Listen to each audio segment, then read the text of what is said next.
नमस्कार, आप सभी का एक बार फिर से स्वागत है हमारे चैनल भक्ति ज्ञान में। आप सभी को तिल चौथ की हार्दिक शुभकामनाएं। आशा करती हूँ आप सभी का सुहाग भाग अमर रहेगा।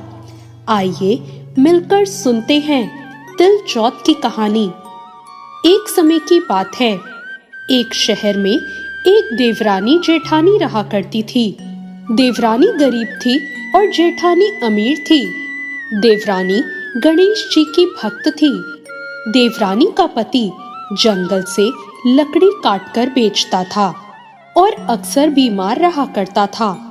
देवरानी जेठानी के घर का सारा काम करती और बदले में जेठानी बचा हुआ खाना, पुराने कपड़े आदि उसको दे दिया करती। इसी से देवरानी का परिवार चल रहा था। माघ महीने में देवरानी ने तिल चौथ का व्रत किया। 5 रुपये का तिल और गुड़ लाकर तिलकुट्टा बनाया।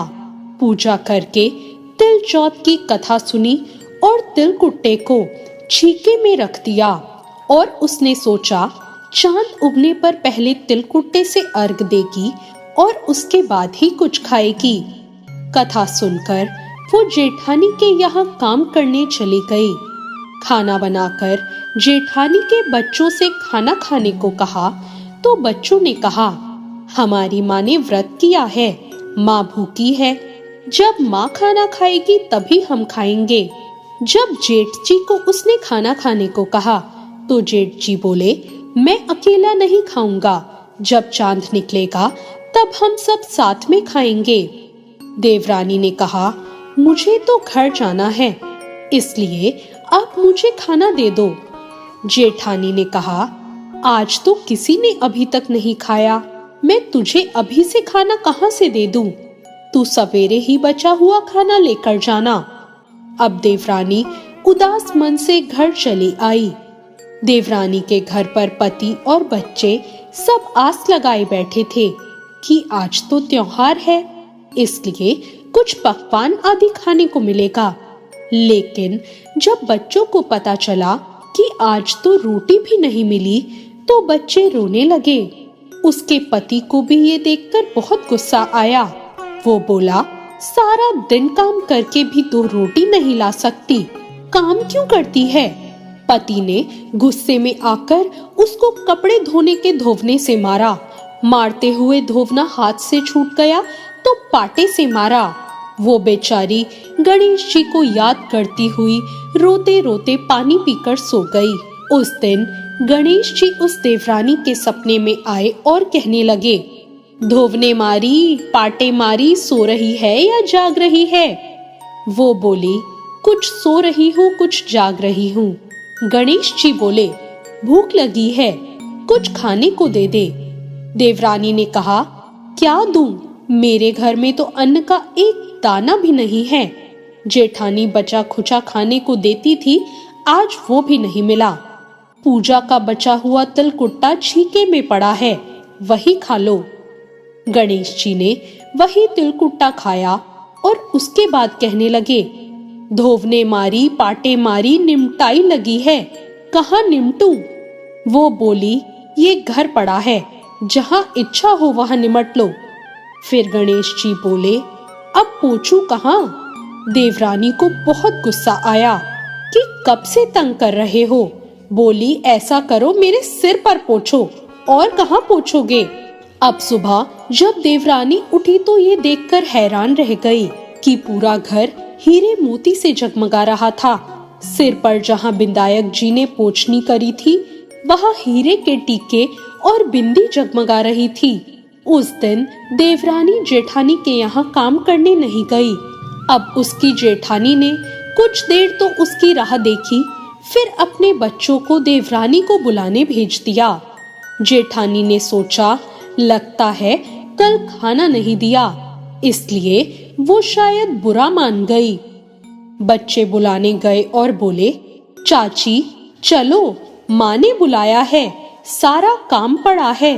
देवरानी ने कहा, बेटा बहुत दिन तुम्हारे यहाँ काम कर लिया, अब मुझे इसकी जरूरत नहीं। बच्चों ने घर जाकर माँ को बताया, मामा चाची का पूरा घर तो हीरे मोतियों से जगमगा रहा है। जेठानी दौड़ती हुई देवरानी के पास आई और बोली, अरे ये सब कैसे हुआ? देवरानी ने उसके साथ जो भी हुआ वो सब कह सुनाया। अब घर लौटकर जेठानी ने सोचा और अपने पति को कहा, आप मुझे भी धोवने और पाटे से मारो। उसका पति बोला, अरे भली मानस, मैंने तो कभी तुम पर हाथ भी नहीं उठाया, मैं तुम्हें धोवने और पाटे से कैसे मार सकता हूँ? अब वो नहीं मानी और जिद करने लगी। मजबूरन उसके पति को उसे मारना ही पड़ा।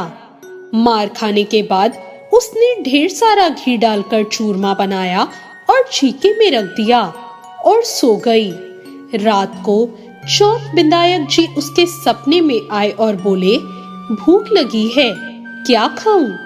जेठानी ने कहा, हे गणेश जी महाराज, मेरी देवरानी के यहाँ तो आपने सूखा चुटकी भर तिलकुट्टा खाया था, मैंने तो झड़ते घी का चूरमा बनाकर आपके लिए छीके में रखा है, फल और मेवे भी रखे हैं, जो चाहे खा लो।